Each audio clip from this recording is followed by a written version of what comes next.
So I'm going to talk today about the validation tools. I'm going to go a little bit fast, but hopefully this is a reference for you to use when you want to get OGC certified, or you want to learn or to go back and say, hey, where was the link to the GitHub that Luis provided at the webinar?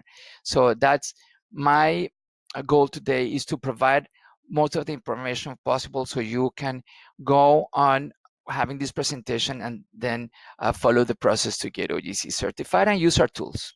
Yeah, and I will make the presentation after the. Yeah, can you turn off your camera as well? Yeah, thank you. Yes. Thank you, Luis. Okay. Sorry. Yeah. So first, why? And I want really to make it clear, why do we need compliance tools? First, well, if we have somebody trying to access services, they can say, yes, great, it's working, I'm able to connect. But the reality is that sometimes this is a little bit broken. And you don't know, why a certain feature is not coming back, why you're not able to read some GML, why the WMS has coordinate reference systems that are inverted or whatever.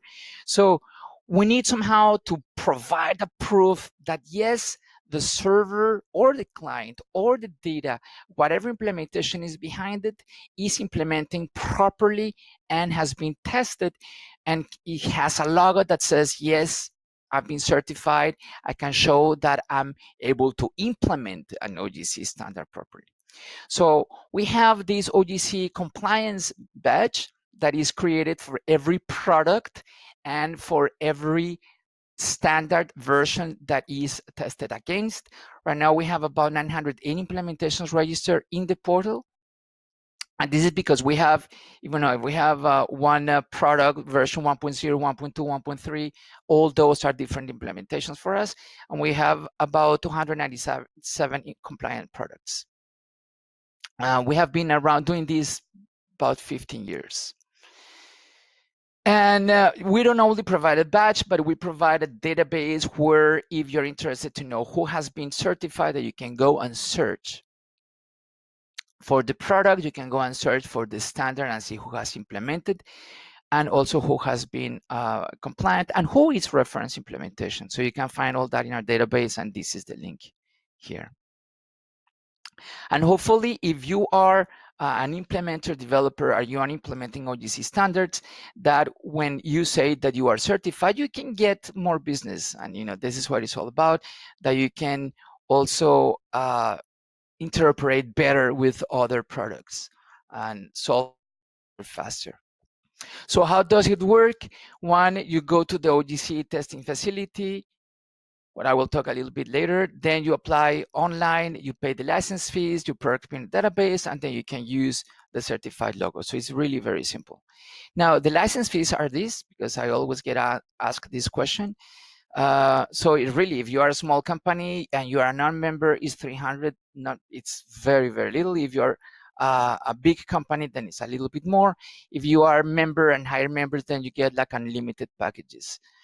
If you're a reference implementation, which is you make your software available for anybody to test on the web for free, then we'll say thank you very much, and we'll waive the fee, because we are working towards a where it's good together and we like it. So it's the compliance program has tools and community. We have a lot of contributors. We are building open source as well. We use Java, TestNG, Maven, all that good stuff. We have a public forum that we used a lot, but currently the discussions happen more at the GitHub issues place. So for particular tests, we see a lot of discussions, and for Team Engine as well. And we have in the past collaborated with some European projects, like for example, Epsilon Italy, that were in charge some years ago. I don't know if they are still in creating some GML tests. So we collaborated to be able to use OGC test and Team Engine in their environment. So the site team, Dirk Stenger and Latlang, they are in charge of the compliance tool. They are the managers. And we have test leads. So for every standard, we want to have a lead. We don't have a lead for all of them, but we have for most of them.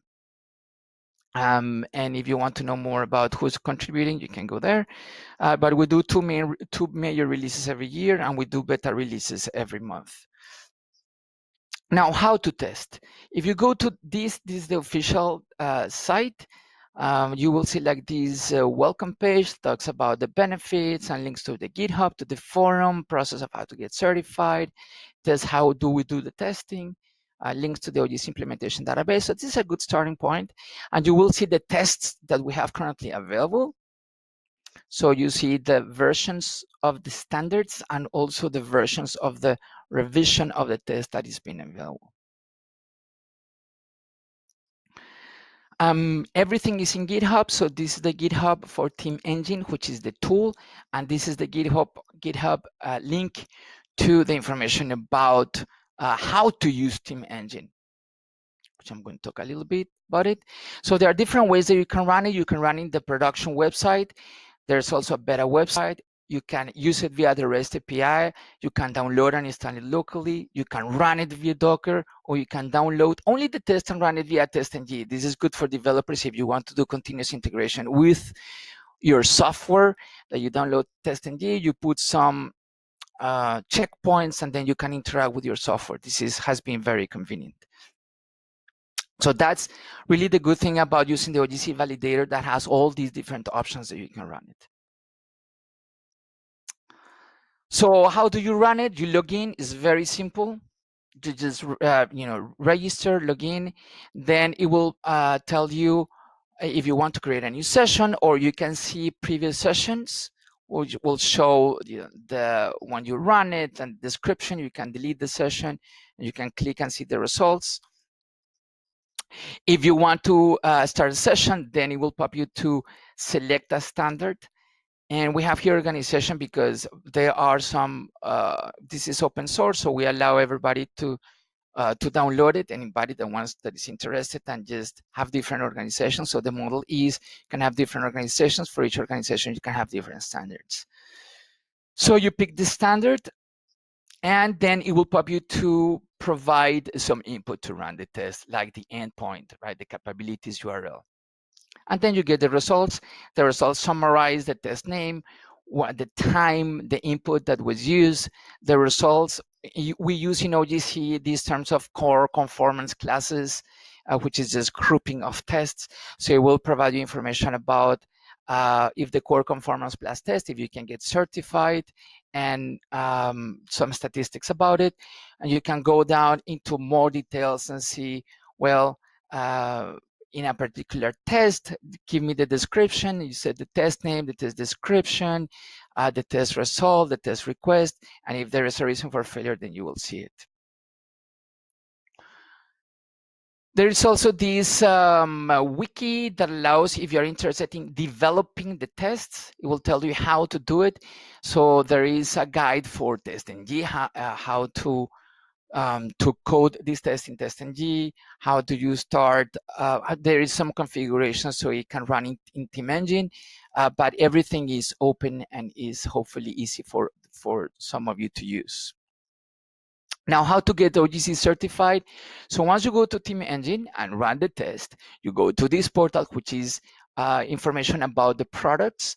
So you sign in, and then you see this tab. You see an overview, product listing, and compliance, and then your username.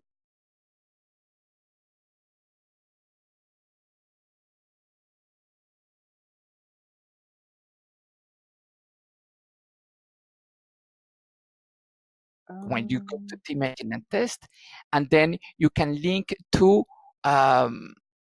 whatever you want to being certified for. Then the second tab here is product listings. You have all the products that you want to register. So you give the name, and then you provide the version number, the product type. You can link with some standards. And then you click on the compliance tab, and this is where you say, this is my product. You pick the Team Engine session, which then tell us which product you want to be certified against. You provide information about your company. You need to review the certification mark license agreement, and then you save or you submit. And when you submit, then you get then we receive it, we review it, and in 2 days you can get certified, and you get the badge. So it's really, really, really, really simple. The beta website contains tests that have not been approved. For example, I want to really highlight this one, which is WFS3. This is the first test that uses the Open API, like Swagger kind of framework. So it's a different kind of testing because we are also not testing, the REST approach, which can be a little bit tricky because sometimes you can have loops, but we are able to deal with those now. And we also test JSON encodings. So this is how it looks like.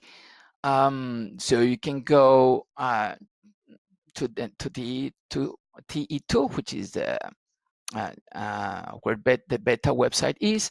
You will find some information about WFS3, and for example, it asks for the endpoint, and also you can configure the limit number of collections that will be tested. I put also some more resources here. This is the main page of the compliance website at OGC. You can also from here get information about frequently asked questions about what is the difference between comply, conform, and implement, so you can use properly that language in your website. Here is the link to how to get OGC certified, a good video about overview and benefits. And also we have a video that shows how to test a client. This is very unique also, but I think it will be useful for you to check. And I think that's it. I tried to be brief.